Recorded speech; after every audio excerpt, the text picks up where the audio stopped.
everyone, welcome to Woolen Spinning. My name is Rachel and it is Tuesday, June 20th, 2023. This is episode 269, if my memory serves correctly.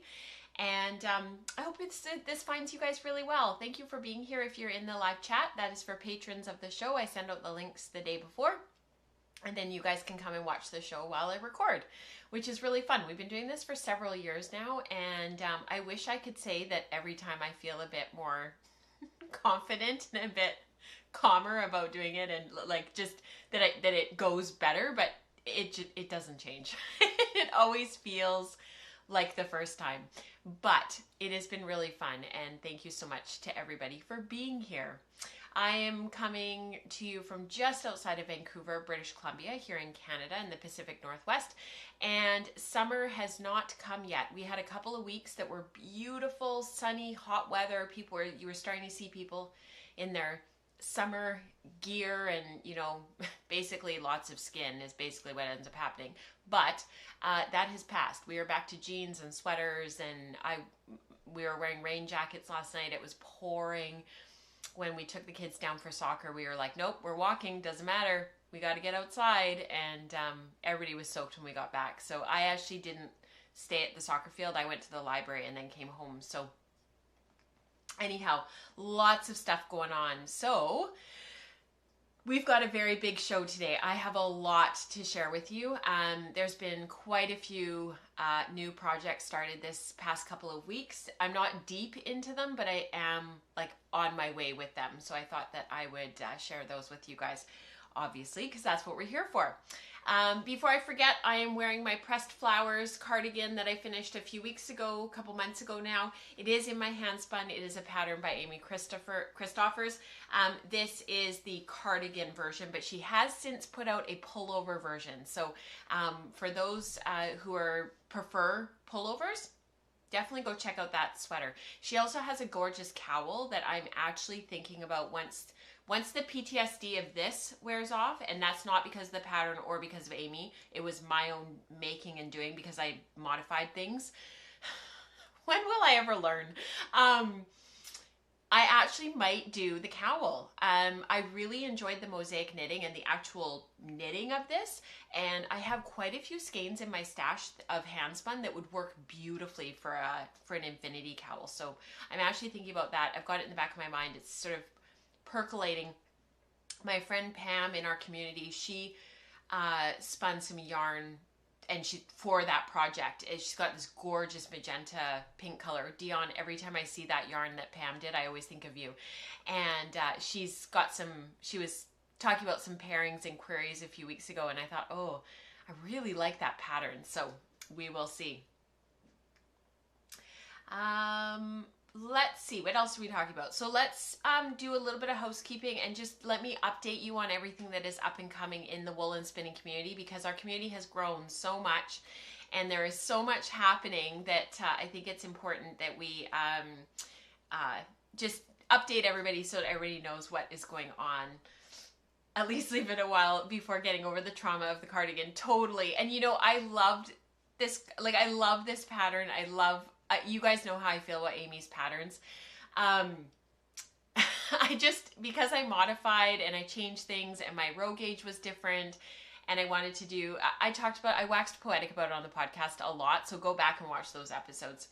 All right, this month on Woolen Spinning, we've got, Rebecca and I sat down at the beginning of the month, and we sort of updated our clothing philosophies on Woolen Spinning Radio. You can find that audio podcast anywhere that you catch your podcast. So Google Play, Audible, Amazon Play, or what is that called? The Amazon one? Anyways, Audible, you can find it on Spotify, anywhere that you listen to your audio podcasts, wherever you catch those. And part 2 is out now. And we've got to figure out what we're going to do for July, because July is like around the corner.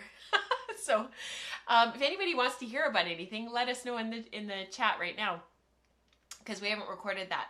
And hopefully we'll have Tashi back on this summer at some point, and Rebecca's mom is going to come back on, or is going to not come back on. She's going to come on.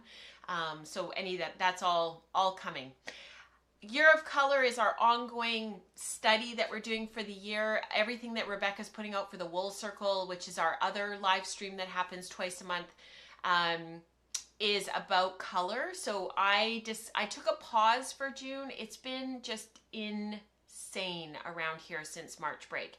Basically, since Rebecca was here, it's just been non-stop. And I needed a bit of a pause and a bit of a deep breath. So for June, we talked about undertones. So I hope that you guys catch that. If you are part of the Patreon community, that is ready for you now. And the PDF for those who are part of the Wool Circle and above, that will come out on Thursday. For those who prefer seeing all the extra photos and just slowing down and looking at stuff in more detail. The Wool Circle, Dion was a lovely, lovely guest of Rebecca earlier this month. And then yesterday, Rebecca went through what to do with combing waste, as well as labeling our samples and dealing with labels, which was actually, it was really quite interesting to sort of hear somebody else's process and how somebody else approaches stuff. I was like, this is really cool. So those are available for Wool Circlers and anybody above the Wool Circle, like pledging at the Wool Circle or above. So Wool Circlers, make sure that you catch those posts, and Spinning Pearls is out for patrons as of last Thursday. Coming up, we've got a maker morning this week. It is on Thursday morning, so not tomorrow morning, but the morning after, because today is Tuesday. And then Spinning Staples is meeting next Wednesday. So they met on my birthday, actually, the last Wednesday on the 14th, and then they're meeting again next Wednesday on the 28th. So you guys will be able to check that out for those who are part of the Staples group. We have some alongs going on, which, you know, we were saying this in the community for a while. We haven't done alongs for a while. Like, it's been kind of a bit that we've had that we've done this. We sort of had it when we did the 51 yarns along, but many people were working on that. But I think because it was over 2 years, people kind of petered out, and there were only a few that actually finished the entire 51 yarns. Myself included, because I had to do the all the content that went with it. Let me just move this up away from the bottom bar. And so the Attune Shawl Along, which we'll talk about later when we get to community participation, has started. We started the day after my birthday, and we went from June 15th. We're going from June 15th until September 15th. So anybody who's part of this community, try to spin for it. Try to at least have one of your 2 yarns as hand spun. I know those who are coming to us from Andrea Mowry's group, some of them don't spin just yet, and so some of them will be using commercial yarns. Quite a few people have posted that they're going to use spin cycle yarns. But if you're a spinner, challenge yourself to, during Tour de Fleece and Tour de Fleece Femme, to spin some yarn for it. So what Andrea and I had kind of thought was people could spin during the tour for your yarn, or yarns if you're doing both hand spun, and then you can knit through August and September.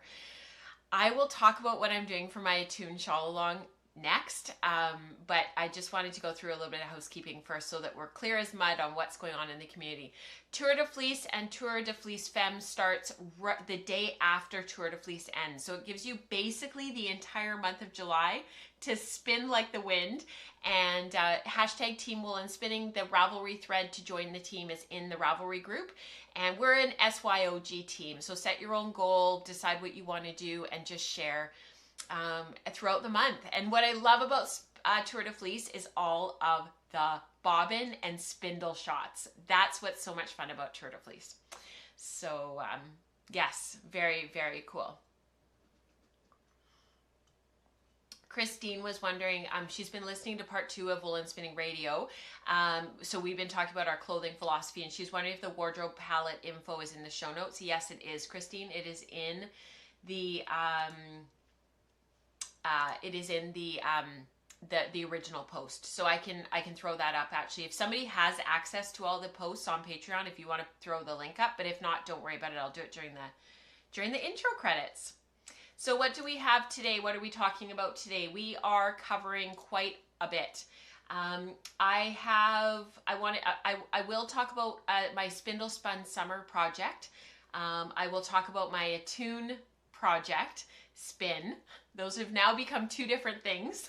They were one thing. When I was planning for the show a week ago, I was like, oh, this is so much fun. Spindle Spun Summer and the Spin to Knit Attune. It's all part of one. And now it's two things. So I had to update all of the show notes.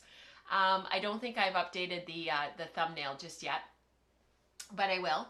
And so we'll talk about those two projects, and then I wanted to talk about my knitting, but we won't talk about it a ton today. I've talked about the two projects quite a lot, and I just wanted to update you on one of them before it hits the ripper. And then I've got some finished weaving to share with you, and we've got community participation. So like I said, we've got a very, very full show. So without further ado, let's get into it. A thank you to our sponsor, Brother Drum Carter. They are dedicated to giving you the very best of carding products with a focus on quality, affordability, and customer satisfaction. They are building mill processing equipment, so please stay tuned. Be sure to check out the new products on their website and follow them on Facebook and Instagram at Brother Drum Carter.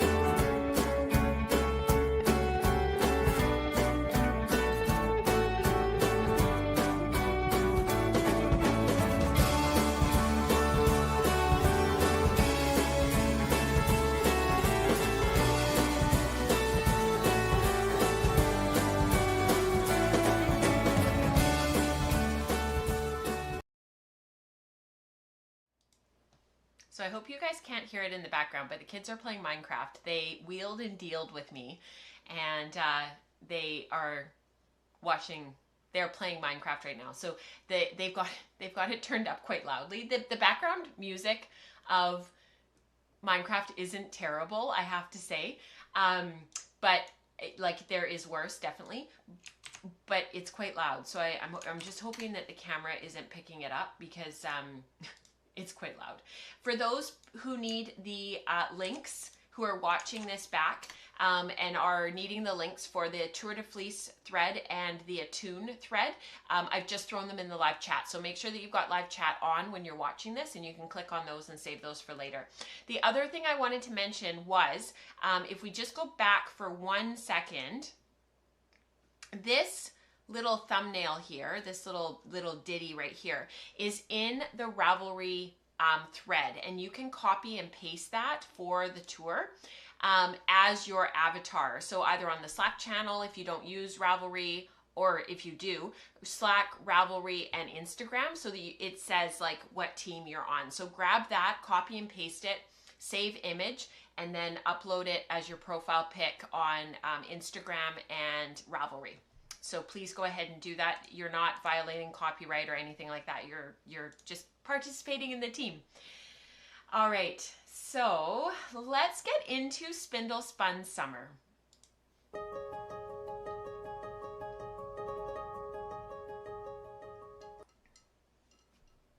So one of the things that I really wanted to do for spindling this year, for Spindle Spun Summer, was to have a dedicated project on the spindles the whole time. And I haven't really done this in the past, although last year I was working on my Cormo all year, and that's what became my M's and W's stole. But this year, I really wanted to have something. You know, I wanted to have something that would be like my project aujourd'hui that I would be working on. So I think I shared this with you guys last week, but I was just getting started with it. And this is Fat Cat Knits. I have been saving this 6-ounce braid since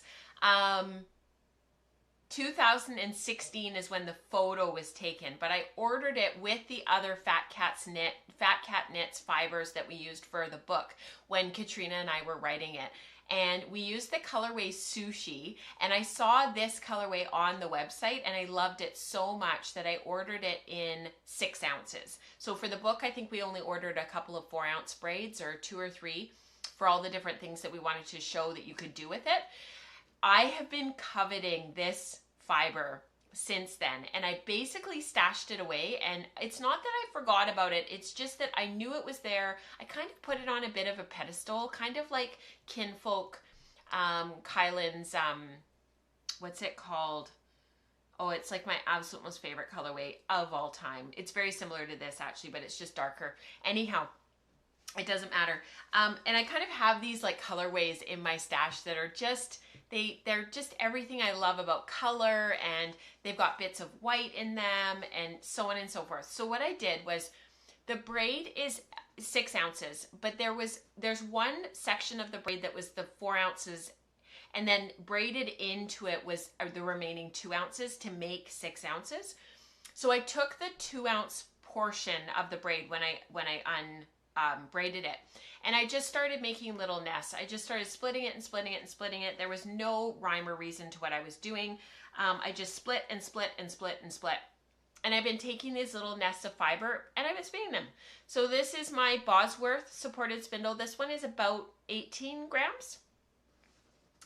And I've got I've been carrying around I've actually been wearing it, my little wrist distaff that was an idea that I had gotten from my friend Diana Twiss, to manage the fibers while you're spindle spinning. And I also started a cop on my,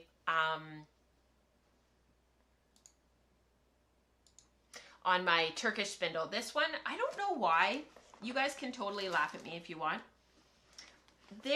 I have hundreds of these turtle-made Turkish spindles because I was supposed to teach Turkish spindling at a retreat right at the beginning of COVID, and it got canceled obviously because COVID, and then it was rescheduled a couple of times and it just never went. And so I've got hundreds of these. These are turtle-made. Jenna's on her stuff is on Etsy. This spindle, these pieces specifically, I love it. I don't know why. It was my very first one. She chose the colors for me because I couldn't pick colors, and for whatever reason, this little combination of these three, for some reason, are just absolutely perfect. I've spun on lots of turtle maids. I've got lots of different combinations. I have hundreds of pieces just sitting waiting to be taught in a workshop and you know, passed on to the participants kind of thing. But for whatever reason, this one. So I grabbed out this one because I was trying to stick with all suspended spindles. I've got one of my Kapar, my Hound Design spindles, my other Bosworth spindle, although this one, yeah, this is a Bosworth. And then I grabbed my Kapar, my other Turkish spindle that I love. This is my Kapar Turkish spindle. And then I also grabbed one of Eric's, Katrina's husband. She gave this to me after my dad died. And I love it so much. So I've got these spindles and I'm just going to keep filling them up. So I'll just spin through one, fill up the cop, grab another one, fill up the cop, grab another one, fill up the cop. Whatever my needs are. I was at the reason why I had this one started was because I was at the swimming pool with the kids and they went in the water and I was going to go in the hot tub, but my mom called. So I ended up chatting with her instead of going in the pool, even though I paid to go in. But we had a lovely conversation, so that was good. And I started off spinning with this one, and then I was like, I'm not sure I really want this. If it possibly drops on the tile and it's wet, it's not that it'll damage the wool. It's that it's going to end up like wet. And so I thought, no, I'll just pull out this one. So I spun on this one instead while I was chatting with my mom. This is the 2-ounce bag of fiber that I've got here, and I'm just going to spin through this. When this is done, then I'll grab the 4-ounce braid that's still left over. I'll wind all of these onto weaving bobbins for storage, and then I'll do it again basically and get the next batch going. Because this is just absolutely beautiful Falkland. It's beautifully dyed. It's just gorgeous. I've just been spinning like my default, just very fine, kind of, you know, somewhere between 32 and 36 wraps per inch. I have been pre-drafting these. So this is ready for spinning, like this one's next. So I went through and just very gently pre-drafted it, very, very gently, not a ton. I didn't draft it to within an inch of its life.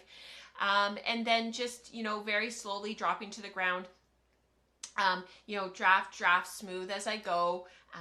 Very methodical, not super fast. I'm planning on taking this to Guild tonight to work on during the program. Like so super stinking easy and really enjoyable. Like I got into a conversation with somebody this week, and I didn't actually know that she was a spinner. Sorry for a little bit of noise in the background. I'm just going to put this away. I didn't actually know that she was a spinner, but she's one of the moms at the kids' school, of all things. And she knew who I was. And she is actually a jewelry maker. And she spins, because I'll give you guys some fun photos to look at while I'm talking. She is a jewelry maker. And so she actually spins as, like, her outlet is spinning and crochet, because her job is making jewelry. So it's kind of like, for me, reading again has become like my self-care, my thing that I do just for me, that isn't part of sort of my job or what I do, if that makes sense. And so her and I were chatting about that and chatting about finding that balance. And she is a spindle spinner. She's like Becca. She is spindles all the way. And Diana. And her wheel, and she's never had a wheel, and so she wanted to get one, and she had this opportunity to buy this CPW, quite a small CPW that was in working condition, and that she could spin on. And it's so funny because it is a working wheel. She texted me a bunch of photos on Instagram. She was like, we were double checking it before she actually purchased it. I think she got it for like 200 Canadian or something. She got it on an absolute steal. And she spun on it for a couple of days because of the novelty. And then she texted me and she's like, back to my spindles. I was just like, yeah, like there's just nothing like spindles. So definitely an opportunity to celebrate spindles and celebrate everything spindles. Our Spindle Spun Summer technically starts on the summer solstice, which is that tomorrow? Is the summer solstice? It's the 20th today, so isn't it tomorrow? As it's like raining outside. I think it's tomorrow's. And then we run it until the evening of the autumnal equinox. So it's just an opportunity all summer to celebrate all things spindles. Make sure that you're using, oh, thanks, Rebecca. She thinks it's today. So today is the first day of Spindle Spun Summer. Thanks, you guys. Make sure you use the tag, like on Instagram and everything, hashtag Spindle Spun Summer, so that we can watch everybody's progress. So celebrating spindles starts right now for the next 3 months. Christine said she's trying to finish off a top whirl spin before Tour de Fleece starts. Yeah, I think that's, I actually have heard quite a few people saying they're trying to get some things finished before Tour de Fleece, because they're trying to clear off spindles, or they're trying to clear off bobbins, or they're like on a ply craziness. Yeah, I thought it was on the 21st as well, Eve. So you guys figure that out, and then I'll let everybody know. But Spindle Spun Summer starts basically today or tomorrow, which is awesome. All right, let's go on to, I think what we should probably talk about next is my spinning project, because that's really why everybody's here. In my mind, that's why everybody's here. All right, let's do that.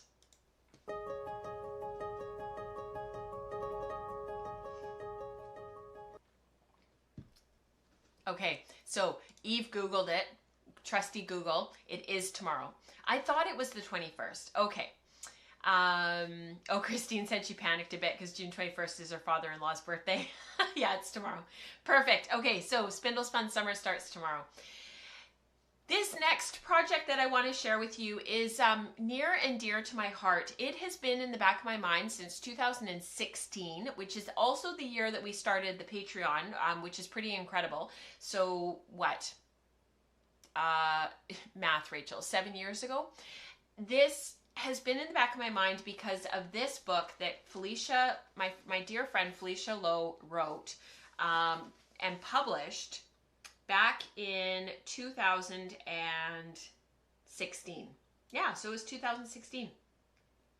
Dedication for Daniel, Russell, and Nina, my heart and my joy. You are the color in my life. Isn't that lovely? So this book, when Felicia Interweave this is an interweave book, and I was able to help with quite a few things actually for the book. And one of the things that I helped with was yarn. So this is the original yarn, and I'll tell you why I'm telling you about this in just a sec. But this yarn I spun back in 2016 for the book. And of course, I spun it for the book, I spun it for Felicia, and then of course it was like taken and used for the book. And the project that it was used in, isn't this a beautiful photo of Greta? This is just a gorgeous. Greta is, if you guys ever interact with Sweet Georgia, with the forums or anything, Greta is the educational, what's her title? Educational technician? That doesn't sound exactly right, but she is who I deal with, and Katrina deals with, and Diana deals with when we're like organizing to record all of the content for the School of Sweet Georgia that we do. And she is one of my dear friends, and she's just a fantastic human being. She also is often in book club, so many of you who are in book club have met Greta. But this is the Railtown ribbed infinity cowl, and that's my yarn. And this is a close-up of it. Isn't that a gorgeous photo? That's a close-up of the texture of the shawl. And then this is a close-up of the texture again. And it sort of uses like garter ladders to build it up. So the reason why I'm showing you this is the original yarn is here. And I spun this. So it was a combination of 3 colorways, which I'll show you in a few minutes. I've got photos of the colorways. And what Felicia wanted me to do was take the 3 colorways, strip them down, hold each colorway, and combo draft. So I had stripped down fiber, and we'll get into more detail about this in just a moment. So just, if you're kind of confused, just hold your horses. It'll be clear as mud in a minute. But she wanted me to take a strip from each of the 3 colorways, and I'll tell you the colorways in just a sec because I've got it written down. I just can't remember off the top of my head. And as you're drafting, or whichever way you're drafting, whether you're doing short backward, continuous backward, or short forward, you're pulling, the idea is that you're pulling from all 3 colorways. So this original yarn, I got 2 ounces out of 3 braids of fiber. And the colorways were Tea Party, Woodland, and Grouse. I spun this on my Lendrum back then in 2016, and it was a density, the grist of the yarn, I almost don't want to admit it, was 660 yards per pound. It was so low. It was so dense and so heavy. I was really disappointed when I finished it. I almost asked Felicia if I could have more fiber and that I would pay for it and I would redo it. The wraps per inch was 8. So it was a bulky yarn, and it was a 2-ply. And the idea was to show, so it was from this section of the book that was about combination drafting, extending colorways, splitting colorways, doing different things with colorways. So the idea was sort of transforming color by doing different things to these braids of color. You know, what could you do? This is one of my favorite yarns in the book, actually. What could you do if you took these 2 complementary braids and mixed them up and changed them, and, you know, what would happen? Really, really cool stuff. And I was not a super confident spinner back then, in terms of, like, I was on the podcast, I was talking about things. I was starting to teach. I was starting to perfect some of my techniques and stuff, but really at that point, it's more than just being aware and knowing how to do this stuff. It's also just time at the wheel. Like, you just have to spend time at the wheel spinning. So when this was done, as a sort of, like, there was payment for spinning the yarn. So there was a check for, like, for an amount per yard that you spun. I can't even remember what it was. And I remember feeling like I really wanted to do it again. I really wanted the opportunity to spin this again. And so with the money that I was paid for the spin, I bought the 3 colorways all over again, and they have been sitting in my stash ever since. So these are the 3 original colorways, Grouse, Woodland, and Tea Party. So you guys can really get a sense from these photos of what these different colorways actually look like separately. And many of you probably have seen Tea Party. This is Tea Party stripped down here. It's a very popular colorway. Many of you probably know it and have seen it if you guys sort of have followed Sweet Georgia for any length of time. Yeah, it does actually. Thank you, Diana. Yeah.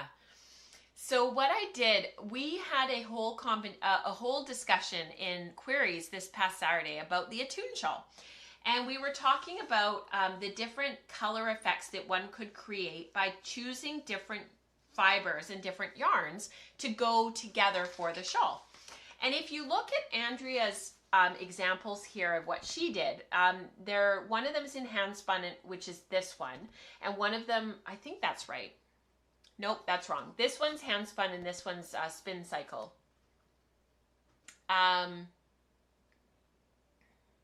Yeah, I think so. Anyhow, it doesn't really matter. And she has talked on her show about how she split some of the different colors of the spin cycle, ended them in certain places so that she could create like a certain effect. And then with her hand spun one, it was something like 9 ounces of fiber, I think, that she used. And she just spun up, I think it was a 2-ply, yes it was, 12 wraps per inch, so it's sort of a light DK, and knit that. And you can see, and then when you look on Ravelry, let me just get my thoughts together for a moment. When you look on Ravelry, all the different projects for the Attune shawl, especially the ones that use hand spun, the movement of the color is really what you see. And so the contrast color kind of takes a bit of a back seat. And with brioche, like this example in behind, if you have really super high contrast, you usually can really see the rib of the brioche. But the other half of the Attune shawl, so that's one half of the Attune shawl, but the other half is actually a textured stitch pattern. So very different effect. And then the border is garter stitch. So you've got 3 different things going on. And we got into this whole conversation in queries about what you might want to choose for colors and contrast colors in terms of like what effect you were going for. So my original sort of thought was to use the Fat Cat Knits London Fog spindle spun yarn and create something kind of like this on that would be very gentle, very subtle, put it with a light gray or maybe a white, and you know, do that. And the more I thought about it, the more I was like, it's not really what I'm looking for. I'm looking for something a little bit more like this, where it's a little bit more solid, where the hand spun color is a little bit more cohesive and a little bit more just overall, there's more of a feeling of one color without it being flat and having to spin one color for the whole time. So what I did was I took these colorways, and let me just walk you through what I did. So this photo, I took the colorways, each of the 3, and I divided them in half. I just unbraided them and I broke them in half. I might actually go to this slide presentation because these are in order. So these are the original braids. So then I took and I undid the braids and I split them horizontally. So the length of the braid, I just split it horizontally. And that gave me 6 bundles of fiber, 2 of each colorway. And I put away 3, they're here. I put away 3, I'll deal with them later kind of thing. And then what I did was each of these that were left for the colorway, I took them and I split them into 8 nests of fiber. So I ended up with 8 nests, I've got them all here, of fiber that are each of each colorway. So there were 8. I don't know why it's not going through. I don't want just these shots. I want the I want the photos that I have of the actual. Okay, let me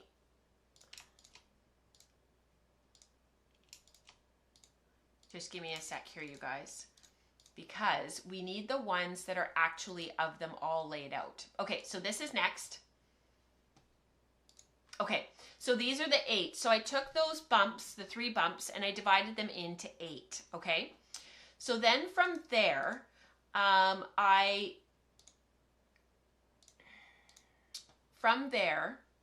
then took each of them, and I didn't include all of the photo of like all of the pieces, but basically what I did was from these 8, I started taking each of the 8 nests and divided them again. So I ended up with 16 of each of these. So that I went from 8 nests down to 16, or up to 16. So there were 8 of each colorway. Then I went to 16 of each colorway. It was a lot of stripping, so I didn't do a ton. So I just did these ones to start because this would give me 4 bumps of fiber. From there, and I hope this is clear, from there, I divided them up. Now this will be clearer. I divided them up 1 of the 16ths for each little bundle of 3. And I carded them together. So unlike the original spin where I was trying to hold all 3 together and trying to pre-draft through them all and trying to manage all 3 colorways, I actually took each of the 16ths and I carded them together. And that is what made these little bumps of fiber. So I originally, yesterday, all I did, I've just been working on a few a day. So far I've done 5 of these. So these are 3 more for me to spin through, and I'll do a few more today and a few more the day after and a few more tomorrow, and I'll just keep adding to these. And what that's done is when I'm drafting, and I only put them through once. I don't want them blended. I just put them through once to just make it a more cohesive spin. It's not quite so much to manage and so much fiber to handle. And what that's created is what you see on the bobbin here. So much, much easier, much more consistent.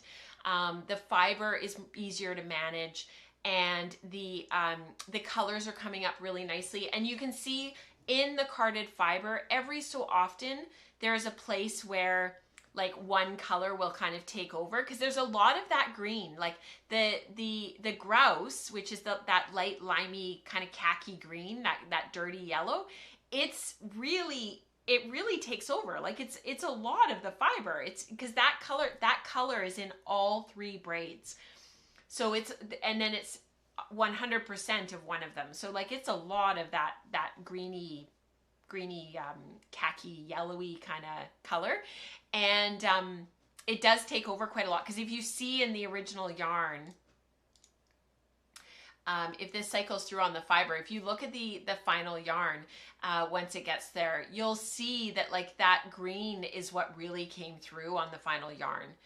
And what I like about this versus this original yarn, see how that limey green takes over? It's like khaki green. There's black in it. See, it's a lot of that green. So even on this bobbin shot here, it looks really dark in this particular section, but really what's coming through a lot is the lime green. So when I do the ply back test,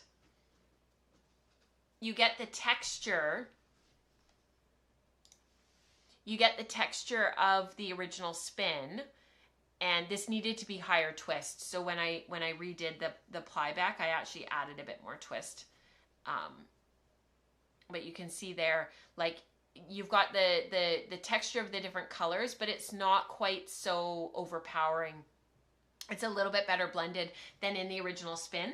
And actually what I really fell in love with was the 3-ply. I loved that 3-ply. Look at how round that is. It's not washed yet. I'm tempted to wash this little sample and see what happens, how much it puffs up. But I just love that. And there's just that little bit of interest in there, that little bit of texture.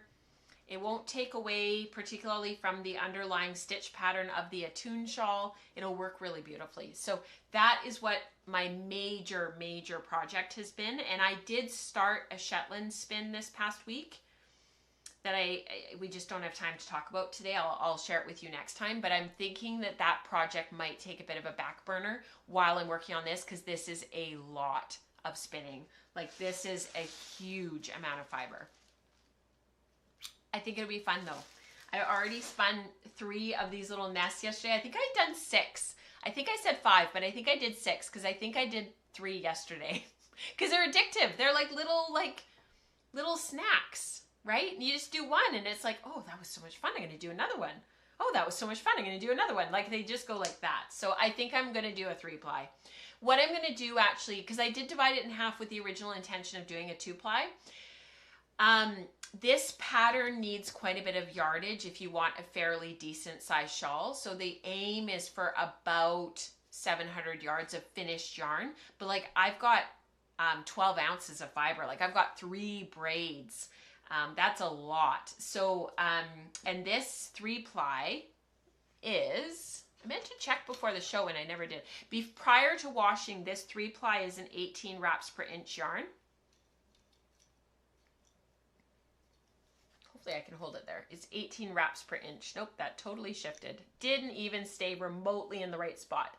It's 18 wraps per inch. So this is going to poof up to probably a 16 or even a 14 wraps per inch, which would be perfect for the shawl.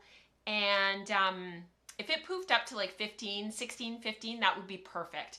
And then what I will do is fill up a bobbin, you know, spin, spin, spin, fill up a bobbin, get another bobbin, spin, spin, spin, fill it up, get another bobbin, spin, spin, spin, fill it up. And I'll just ply them together rather than worrying about what's halfway and what's, you know, how much fiber is on one and how much fiber is on the other. I'll just rewind them onto weaving bobbins, ply them together and deal with the leftovers. So much easier than stressing out. If you are doing the Attune knit along, please use hashtag spin to knit Attune so that we can see your stuff, because that's like the funnest part. So that's the hashtag for spin to knit. All right, we are just trucking along with time here because, you know, welcome to Woolen Spinning. Our shows are never succinct and never short. I've got some knitting to talk about next.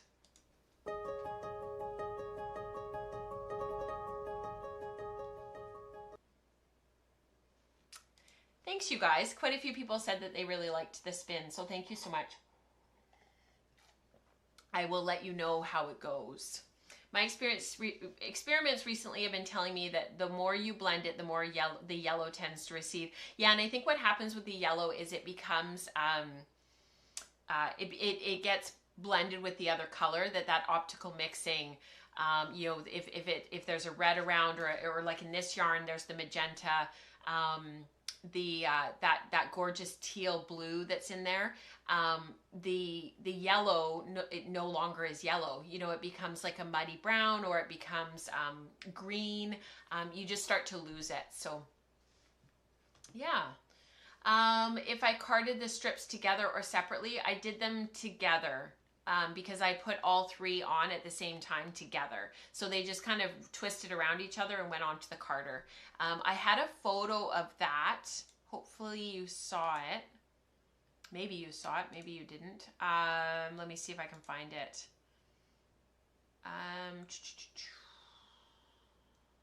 Was it this one here? It's hard to find everything after a while. So that it was here. So the carder, so each of these 3 little strips here. So I took each of those, I opened them up, made them long, and then I fed them onto the drum carder just like that. So that's all 3 strips there.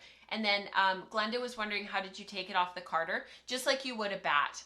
I just took them off. And that's actually why I went from such long strips of fiber to these little nests, because they're so thick. And I thought about taking these nests and dividing them. Like I thought about separating them and taking them, because it's a lot of fiber to manage when you're at the wheel. But if you do that, you lose the effect of what you're originally trying to create, which is all of the colorways more like together, like the cohesiveness of the combo drafting. So I didn't do that. So it is a lot of fiber when you get to the middle of these nests. It is a lot of fiber to handle, and I've just been spinning it across the top and wearing my spinning apron and keeping it under just as organized as possible. So the newspaper pullover is actually well on its way. We are heading down on Friday morning. We're leaving first thing. We are going to Portland. It's about a 5-hour drive from here. The majority of the drive is actually to get to Seattle. Just let me grab a drink. Bye, Becca. Yeah, I thought it was one strip in the pick, not 3. I know. It's amazing what 1/16 of the fiber is. Yeah, it's pretty incredible. Yeah, it's just 1/16, and then you put it through with the other 2. We are heading down to Portland this weekend. So I haven't been down to Portland since before the kids were born. And I love Portland. We used to go down all the time when I was growing up. We go down to the Oregon coast a lot. There were quite a few campgrounds that my parents really loved to go to. We'd go down into California quite a lot. I've spent lots of time around Sacramento and San Francisco. But we haven't been down since the kids were born. And the reason we're going is actually for those who follow soccer, footy, good old footy. Friday night, the Portland Thorns play, which is the NWSL, which is the National Women's League in the States. We don't have a national league up here in Canada for women yet. It's coming in 2025. But the Portland Thorns are playing on Friday night, and 2 of the players on that team are Canadian National Women's team members, as well as our generational player who's Canadian, Christine Sinclair. And on Friday night and on Saturday night, the men are playing in the MLS, Major League Soccer, and that's the Portland Timbers. And they're our second favorite MLS team, because our first favorite obviously has to be Whitecaps because we're in Vancouver, and our second favorite team is the Portland Timbers.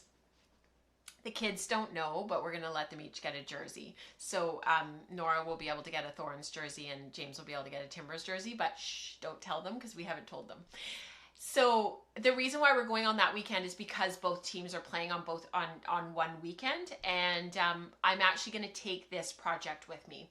I'm really hoping that in the drive down and the drive back that I can get that sleeve finished. I'm just going to take that. I am going to take my Spindle project, my London Fog project, but I'm only taking those 2 projects. We're going to be quite busy the whole weekend. We're only going for 2 nights.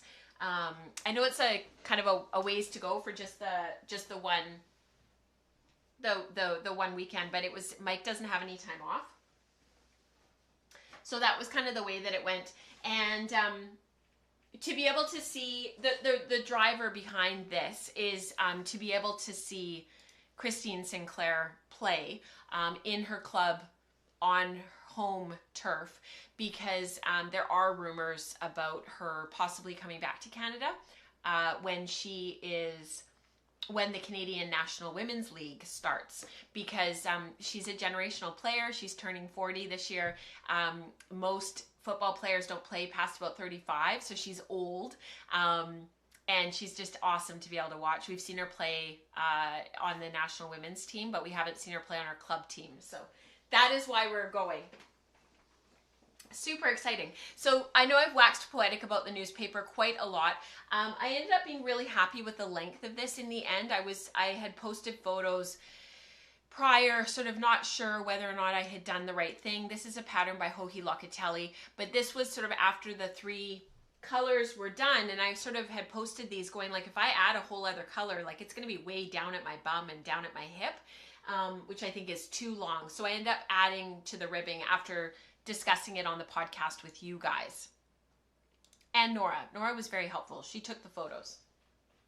So I finally finished the one sleeve. I'm onto the ribbing on that one sleeve. I didn't have needles with me at the time, so I had put these on holders until I had the right needles, and I got started on the other sleeve. I've literally only just started this sleeve, like I'm about 5 rows in. I'm finding the sleeves are really tedious because it's brioche in the round, 2 color. It's just tedious. This felt like it took a really long time. So I'm not expecting to be finished this weekend, but I could hopefully make a pretty good effort. So that is in the works. It's almost done. It's happening.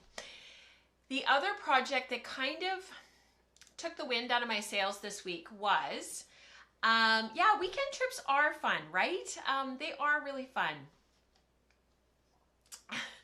And actually, one of the things that I'm really looking forward to about going down there is we are plant-based in our diet, because Mike and James are lactose intolerant and can't eat eggs. They're both allergic to them.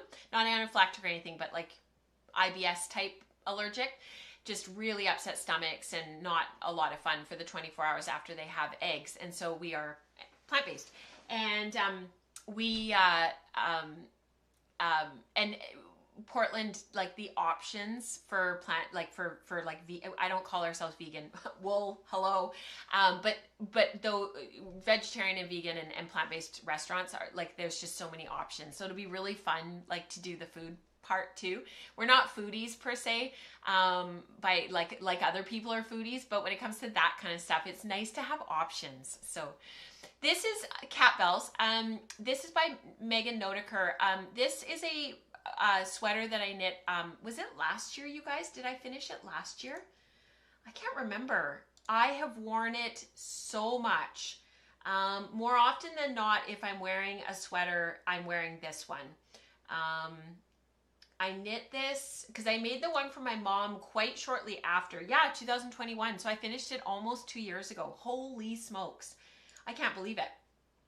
Anyhow, this version was from my friend Anne's clip, and I got the yarn from my friend Lynn because she had it milled, but it was originally from my friend Anne.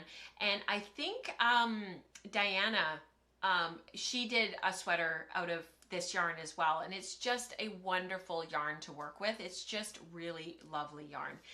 Anyways, it's been a constant. I wear it all the time. I love it. I haven't minded knitting it again several times.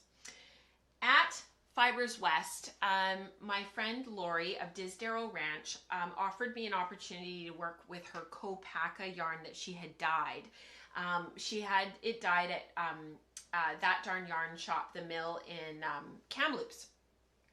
She's got 4 colors. I think if my memory serves, there was like an indigo blue, this color, and there was a lilac. There were 3.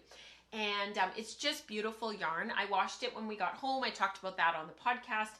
And I had cast this on while Rebecca was still here on the ferry when we went over to Victoria. And the thing about this sweater that kind of got me right from the beginning was the fact that, hang on.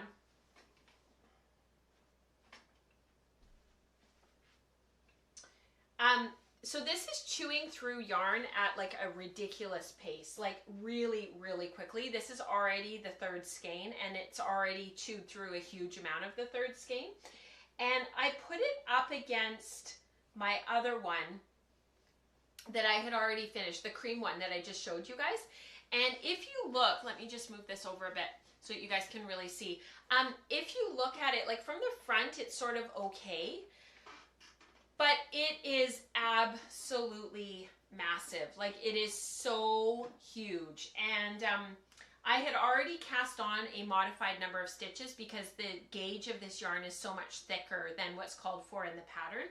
And I'm knitting this on 5mm needles, and like, it's hurting my hand. My finger here is actually quite messed up as a result of working on this. I've had to take a break from knitting just in general because of my finger.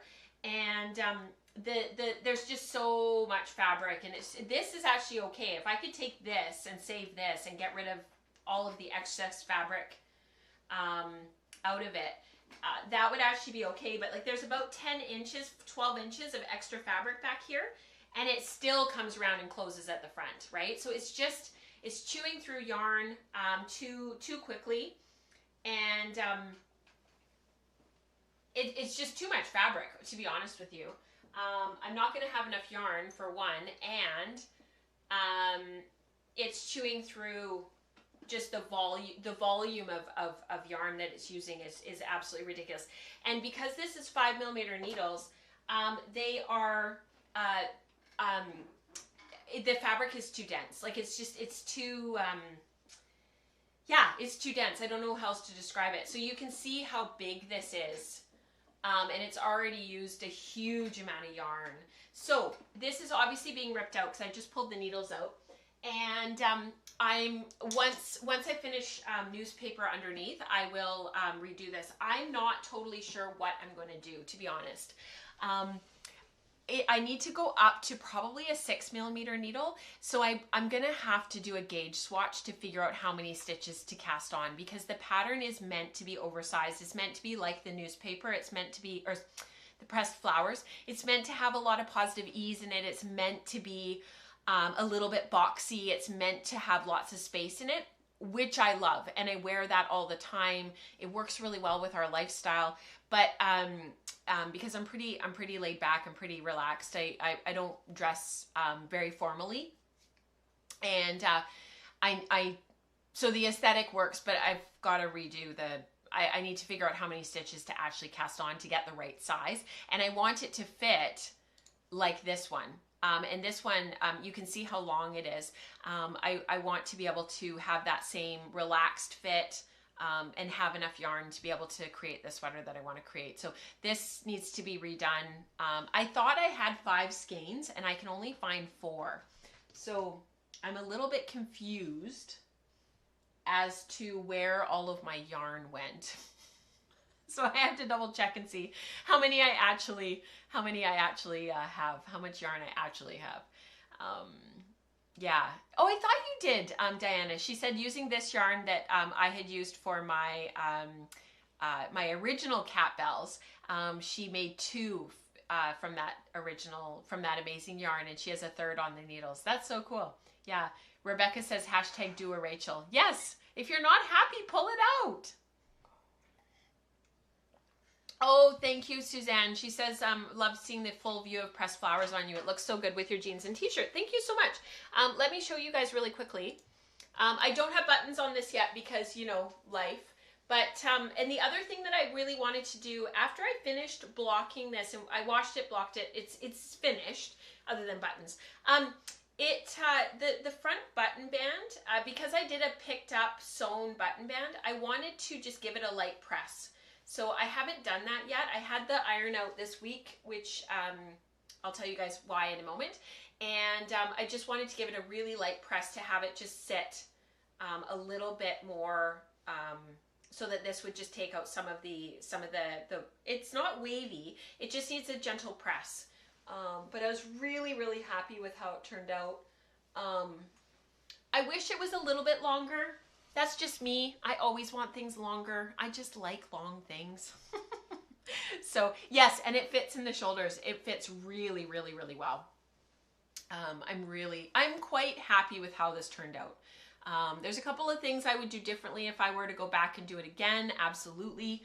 But I would knit this again. I absolutely would. I would probably steek it, and I would knit it in the round until I got to the decreases. So until I got to where you start to decrease for your V-neck, I would probably steek it up to that point. I maybe wouldn't do the picked up button band or the sewn button band. I'd probably just do the picked up button band if I were to do it again. But I'll wear it a whole bunch and I'll report back and see whether I would actually stick to that or not.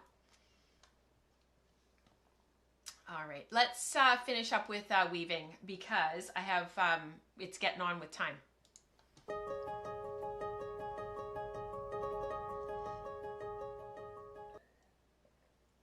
That's a great question, Christine. She says, do you think that for those of us with swimmers' shoulders, this would go for like people with football too, a drop shoulder works really well? For whatever reason, it really fits me well, Christine. I don't know.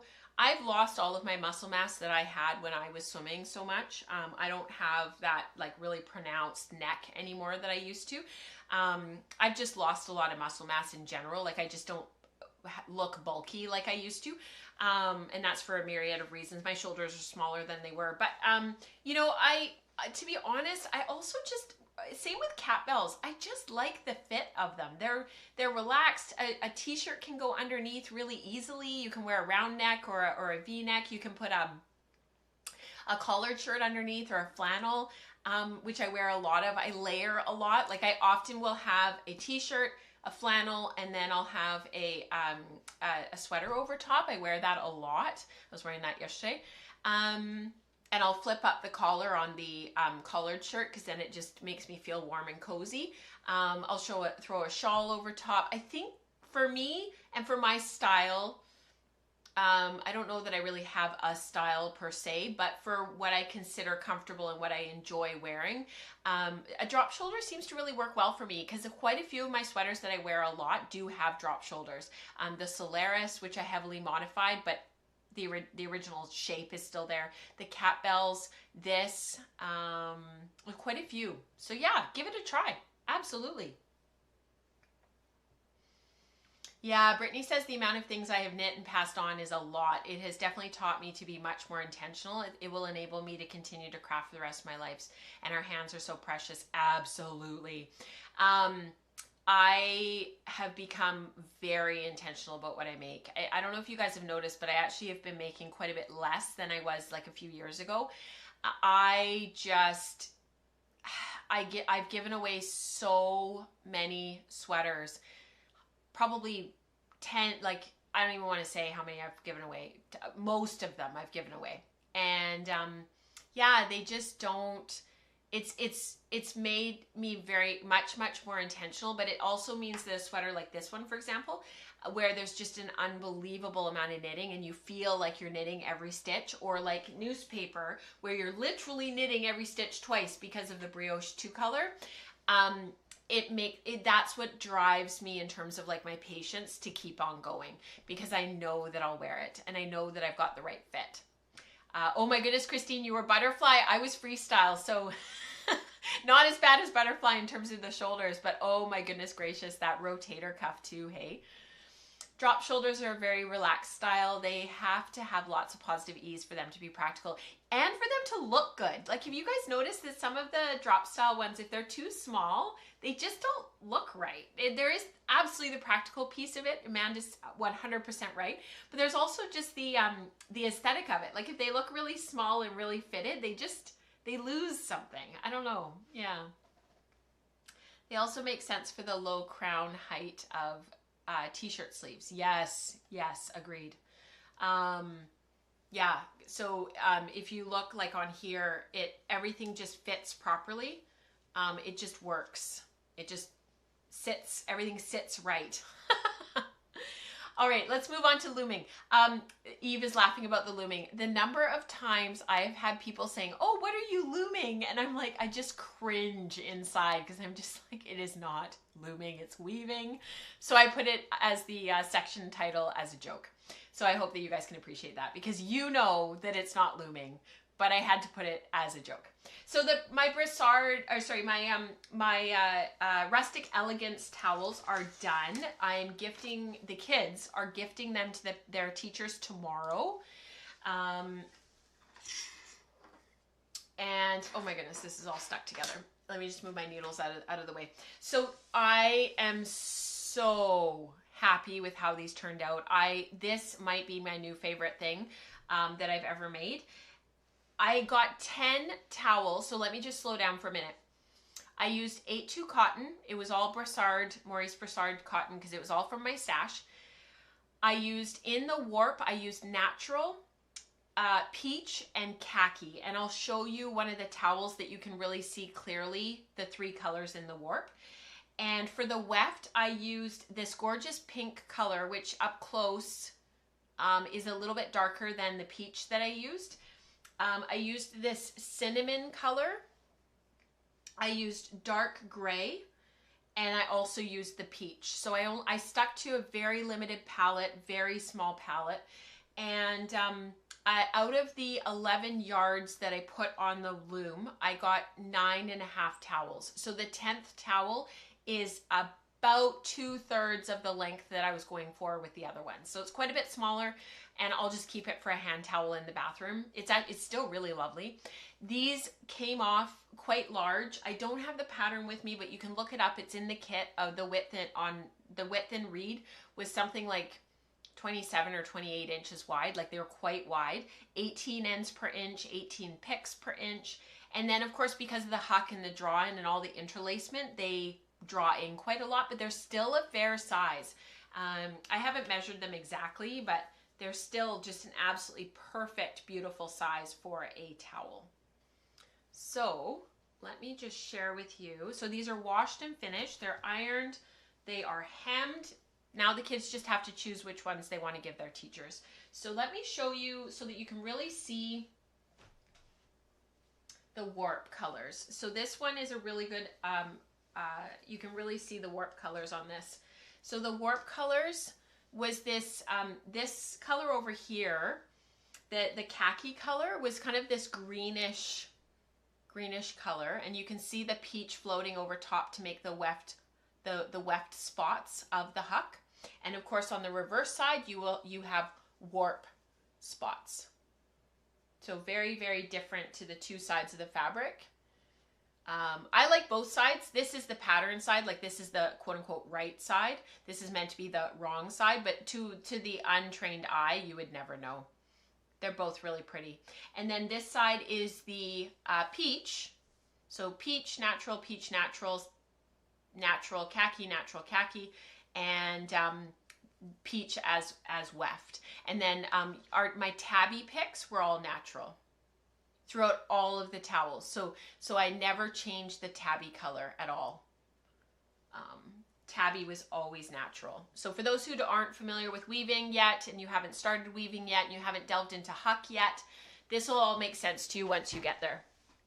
And we don't have time for me to go into like a whole teaching thing about it. And this kit is for purchase, so I don't want to give away too much of it, because that is how Jane Stafford, like that's how they make their money, right? That's how they're going to ensure that they're there for years to come. So half of your warp is the darker warp color, and then half of your warp is the lighter color. So in the kit that I bought, this is actually dark gray and this is light gray. So it gives this very rustic, elegant look. You can buy it in linen or in cotton.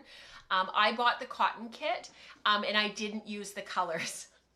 I'm saving those for us for, I'm going to do a set of towels for the trailer, because those are the colors in our trailer, is dark gray and light gray. And it would be nice to have some nice things in the trailer. I always feel like all the junky, icky stuff goes out there, and then we're away for, you know, sometimes a huge chunk of time, like a month at a time. And it's like, it's nice to have nice things. So that's the peach. And then this one was the pink all the way through. And you can see how this changes the look a little bit more contrast. Very, very pretty. I love khaki and pink. It's one of my favorite combinations.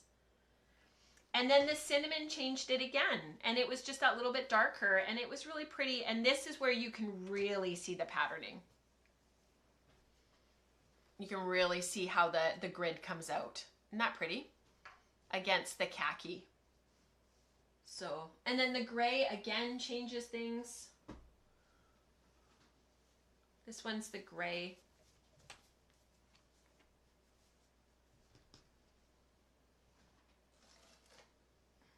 I love this one. And you know, this one is so subtle between the gray and the khaki, it almost looks like they're the same color until you get close. And that is the brilliance of some of these color and weave effects, because they're just so pretty. So Christine says, I'm so tempted by a new Ashford 4-shaft table loom.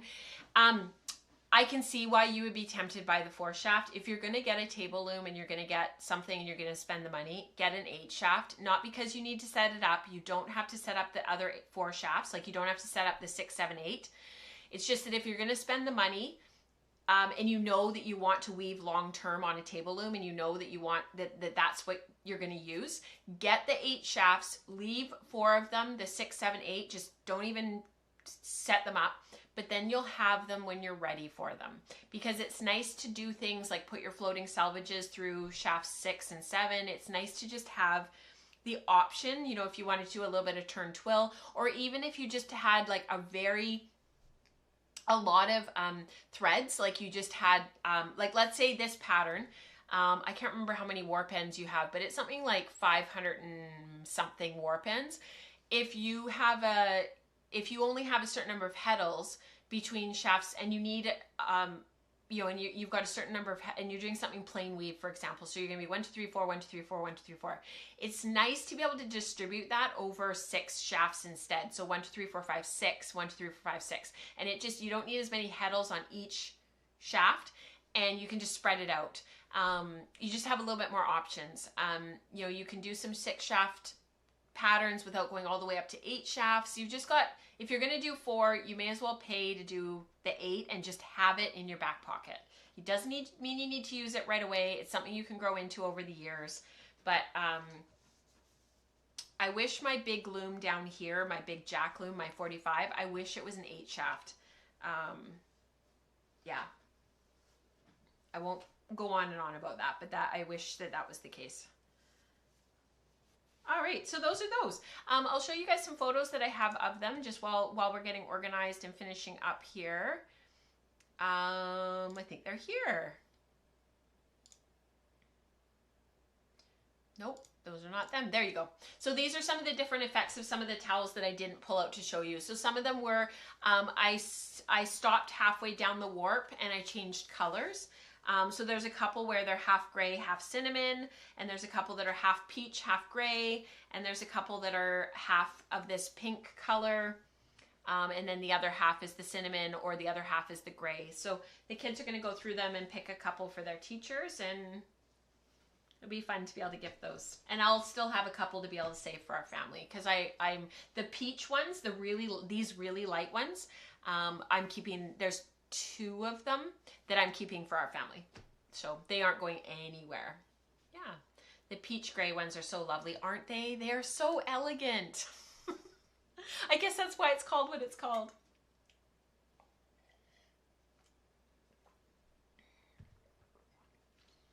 Oh, that's so interesting, Christine. She says khaki comes from the Urdu or the Persian word for dust. Huh, I learned it from the Empire podcast I've been listening to recently. Very cool. Very interesting. All right, I think that's it for me and all of the things that I wanted to talk about today, because honestly, it's enough. It took us over an hour and 15 minutes. So if you guys are willing to stick with me for a little tiny bit longer, let's do community participation. So I will see you guys on the other side.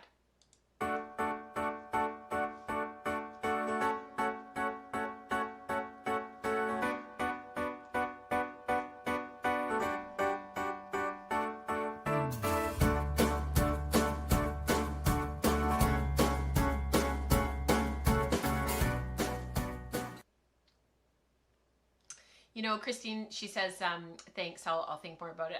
That is definitely something I would think about. I remember when Lauren was looking for her loom, she can only have a table loom because of ergonomics and whatnot, so she knew that she'd be on a table loom long term.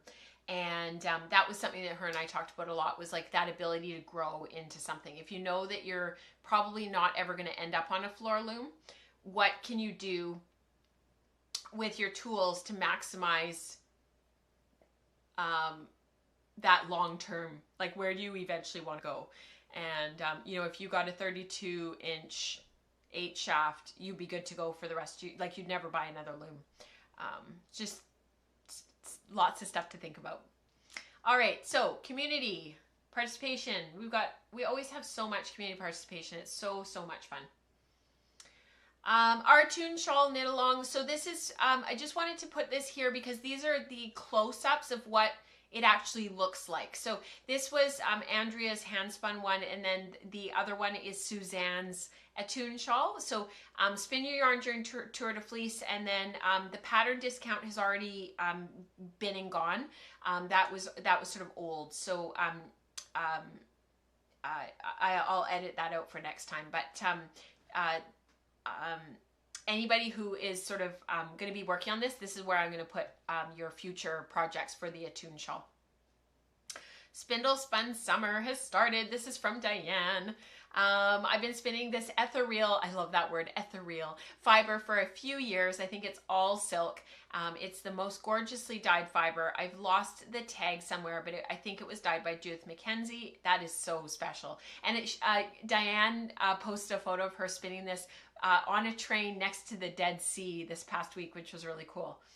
I had to empty a spindle to be ready to travel, so I chose a Schneider instead of one of the Jenkins, since they are easily replaced should it go astray. I have started inserting a little plastic straw into the hole left from the shaft. That is a great idea. This fiber is so sticky that I'm afraid the turtle is going to stick to everything if it's allowed to roll around when I'm plying. Yes. You might have to put them in little bowls and wind them onto weaving bobbins, Diane, just to see. Yeah. This is from Elizabeth. Isn't this the most beautiful photo? I love this. I finally finished this braid of Polworth and silk from Wound Up Fiber Arts. I'm planning for a basic 2-ply, and I think I'll use it for a colorwork yoke in a sweater. Oh my goodness, that'll be so beautiful. This is from Diana. This is from fiber to yarn to socks. She's been working on this for a little bit now. These are the Inoxia spindles that I talked about last show. So if you missed that conversation last show about those spindles and my review of them, please go back and have a look. And the socks are just beautiful. Gorgeous. And then some sharing from our year of color. So this is ongoing. You guys know about our year of color now. You're here every week. You watch the show. You know what's going on.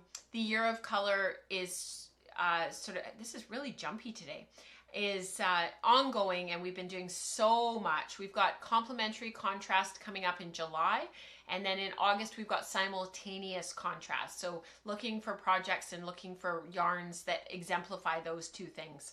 This is from Dion. During this morning's Maker Morning, I was able to get this cloth off the loom. This is a study in complementary contrast with a warm orange and a cool blue. It's really neat that you can see how the blue and orange mute each other where they cross. You can see this easier from a distance. It's 3 yards and I have more warp to weave. I also used some art yarn, thick and thin, thread plied, and some core spun. I love those areas that were where there's that texture. That's just beautiful. Gorgeous. This is from Dominique. Warm and cool greens blends with a warm and cool yellow, and the same for the blue. The blend of golden yellow and warm blue doesn't seem green to me. Very interesting. So we did warm cool contrast back in May. So anybody who missed the warm cool contrast, definitely go back and have a look. We dived into sort of how all this works. Very cool.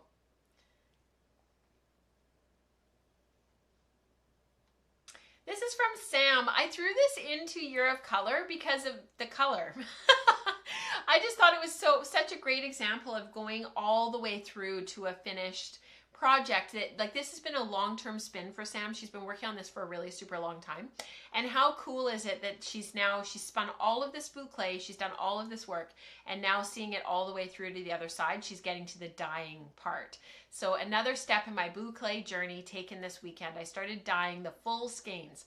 These 3 I did yesterday and let them cool overnight before rinsing, and more rinsing. I have another 2 skeins cooking and will let them cool before I rinse. So happy. Gorgeous color, Sam. Gorgeous color. And finally from Dion, I did some acid dyeing last night for a sweater spin, and this color will be turned into a shade with black silk. Isn't that incredible? I love that color. This actually is what made me think of Pam's spin for her pressed flowers cowl.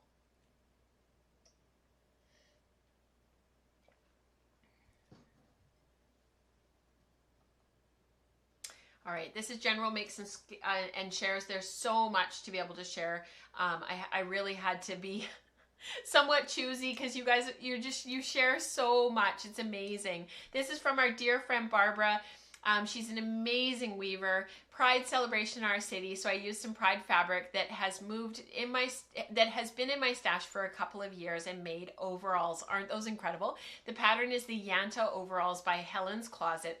Great directions. Cut them out Friday afternoon, sewed up Saturday morning, wearing them by noon. Can you imagine being able to sew that quickly that you'd be wearing them by noon? Pictured with my wife of 42 years. It's incredible. Man, I think just getting past 10 years in marriage is incredible. So let alone 42. My parents would have been way up there this year, like 40, 44, 40, 43 or something like that. I just do a happy dance every time I hear of people that have been married that long. I think it's phenomenal. It's amazing. This is from, oh shoot, I didn't put the thing. Sorry guys. This is from Shauna. I haven't been spinning lately. Unfortunately, my 100-day challenge didn't seem to change my normal priority of being a capital K knitter and a lowercase s spinner, but that's okay. I kind of feel like I want to fix the fact that this is not, that this is from Shauna. I kind of want to give her credit. Give me 1 second here, guys. Oops. Give me 1 second here. I want to fix it because I want to make sure that she gets credit for this. when it's rewatched, you know? Part of the brilliance of being able to pivot a little bit when I'm doing the podcast is being able to fix things. All right, so I made these grays and white roll legs a while ago and started spinning them, but stalled. For some reason, the fiber just didn't want to long draw. I'm a beginner, so that's part of it, I'd bet. Maybe, but it might also have been like really compacted, or it might not have been sort of the type of fiber that you would want a long draw. Like there's lots of different factors. But she's able to do a modified long draw, and honestly, Shauna, your spinning there is just beautiful. And I didn't have a plan for the yarn, but I've been contemplating what to spin for the Attune shawl spin along, and was drawing a blank, and now I think this will be the perfect moody background color. I'm not quite sure what my pop will be, but to have a nice coral bat I have a nice coral bat that might be awesome with this gray. Yes. All I can say is coral and gray, yes. Always, all the time. This is from Diane. First two skeins are plied John Arbon's Appledore blended comb top in the Tom Putt colorway, unwashed on the left and soaked and snapped on the right. 270 and 277 yards before their bath. 3-ply. And you can see how much the yarn changes there on the right-hand side. That one that's been soaked and finished. It's really incredible to see that little bit of poof. 14 wraps per inch, spun on my matchless, plied on my Lendrum. And then this is it all finished. All skeined up and swatched, US size 5 needles. I'm not sure what size that is. Is that 4.5 millimeter needles? And a tad under stitch count for gauge. Also a tad floppy for the sweater so that I'm planning, so that's fortunate. Swatch number 2 is drying. Isn't that incredible yarn? Amazing. I love seeing these big sweater spins. They make my heart sing. Wow, Christine says her parents celebrated 65 years of marriage this March. That's awesome. Wow. It was a very low-key party. He's just happy to have regular visits from us. I'm one of 4 kids. That's amazing. Oh, I love the Yanta pattern. Yeah, those are those overalls. They're just gorgeous. Yeah. This is from Mary Jo. I love when we hit the spring and we start to hit the early summer, Mary Jo starts to post all of the photos from her garden, and I always just swoon a little because her garden is so lovely. Just sitting to take a well-deserved break. I weeded all morning with my husband while my husband washed windows. My stash busting shawl is slowly growing, which I measured over this weekend is just over 48 inches. I am enjoying the mosaic stitch that looks a bit like weaving. It is beautiful. I hope to get at least 24 inches more, but I'm not sure if the yellow-orange gradient will make it. Lucky for me, I can always mix and spin more using what I've learned in the color study. Yes, yes you can, Mary Jo. I love this pattern. I'm not sure what shawl this is, but it is beautiful. I really, really like it. I would definitely make that. This is from Kat. I love this sweater. May I share a horrible bathroom photo with you? Absolutely.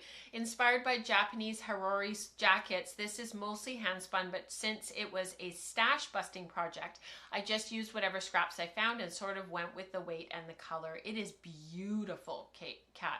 Beautiful. Love this. I love reverse stockinette though. I don't know if this is garter or reverse stockinette, but very effective and such a great way of blending the colors. Really great.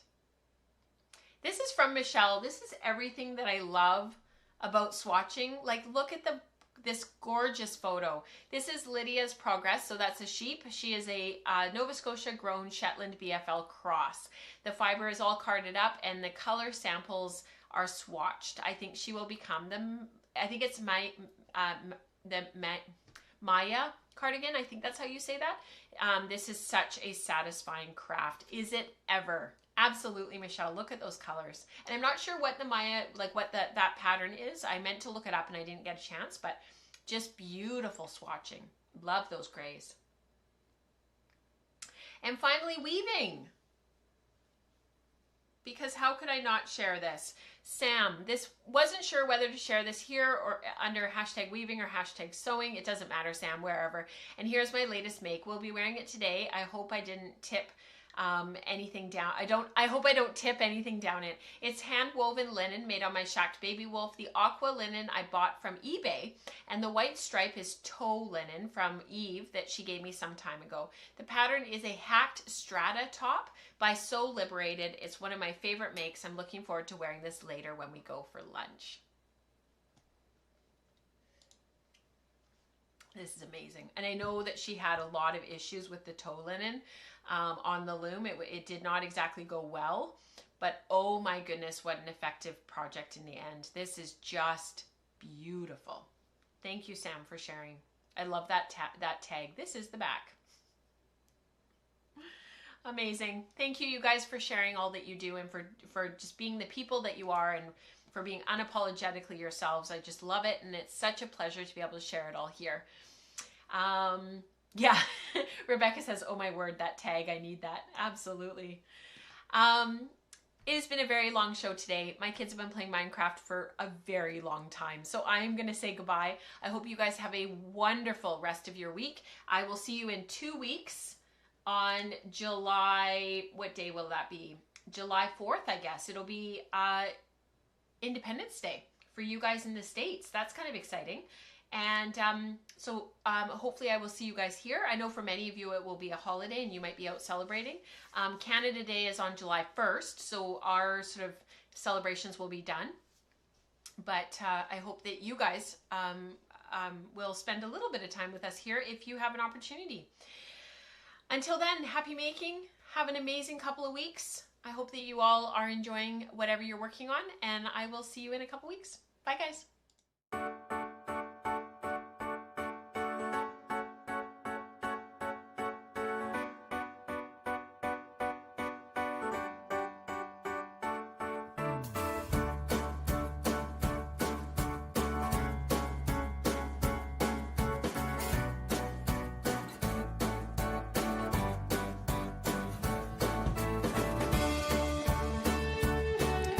A very special thank you to those who have supported the work here at Wool and Spinning to make it sustainable. Thank you especially to Anne, Sarah, Tori, Amanda, and Lisa. We couldn't do this without you.